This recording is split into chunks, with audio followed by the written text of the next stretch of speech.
I found my biological father. Then I learned why he left.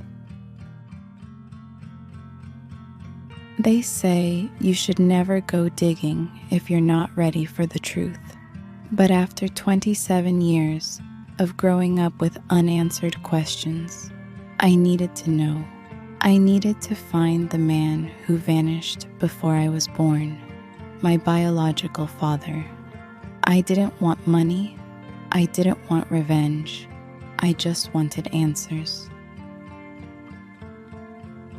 I grew up in a house where the subject of my father was like a locked drawer, always present, but never opened. My mom would tighten her jaw and look away anytime I brought him up. All she ever told me was that he wasn't ready to be a parent. I accepted that for a while, but when I turned 27, a restlessness settled in. It wasn't about needing a dad anymore. I had grown up without one and turned out okay, but there was a part of me that felt incomplete. I wanted to know where I came from, so I did what any curious millennial would do. I spit into a test tube and sent it to a DNA ancestry site. 3 weeks later, I got a match. Possible parent, David L., age 50, Kentucky. The profile had no picture, but I messaged him anyway. Hi, I think you might be my biological father. He replied. 3 days later, it was short. We should talk. Here's my number. My hands were shaking when I called. A deep voice answered. Hi, this is David. I couldn't breathe. This is, I think I'm your daughter. My name is Jenna. There was silence on the other end. Then he exhaled. I've been waiting for this day. I just didn't think it would come. What followed was a whirlwind of late-night phone calls, awkward questions, and emotional landmines. He told me he had always wanted to reach out, that he tried once, but my mom had slammed the door in his face. I didn't know what to believe, but I wanted to give him a chance. He lived in a small town in Kentucky. I booked a flight the next month.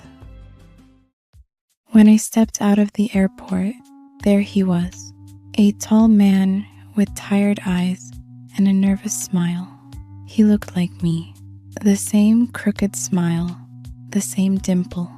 He hugged me, not tight, not loose, like someone who wasn't sure he was allowed. I can't believe you're real, he whispered. We spent the weekend talking. He showed me photo albums, told me about his work as a mechanic. I met his wife. Yes, he was married, and his 2 teenage sons. He introduced me as his friend from out of town. That stung, but I played along. It was only on the last night, after too many bourbons and a burning Kentucky sunset, that I asked him the question that had haunted me for years. Why did you really leave? He looked down, and that's when everything shattered. He took a long breath. Your mom and I were young, stupid, but I loved her. God, I loved her. I stayed quiet. She was 19 when she got pregnant. Her parents freaked out. Mine did too. They pushed her to break up with me. I tried to stay in touch, but she made it clear she didn't want me involved. I felt anger rise in my throat. You didn't fight harder? He rubbed his eyes. That's not all. The truth is, I didn't want you to know who I really was back then. I was drinking too much. I got arrested twice. I wasn't a safe person to be around. Silence. And then, when you were born, I got a letter from her parents' lawyer telling me to stay away. That was it, the final nail. He didn't fight for me. He gave up. Maybe he had reasons. Maybe he thought he was doing the right thing. But to the girl who waited by the window every Father's Day, there were no good enough excuses. I got on my plane the next morning without saying goodbye. Weeks passed. He texted. I ignored him. Then one day, he sent a long message. I know I don't deserve forgiveness, but I never stopped thinking about you. If you want me out of your life, I understand. But if there's a way we can start again, I'm here. I didn't know what to say. I wasn't sure if I was ready to forgive, but I was sure of one thing. I had found the truth, and for the first time, I could stop wondering. I wasn't abandoned because I wasn't good enough. I was abandoned because two scared people made mistakes.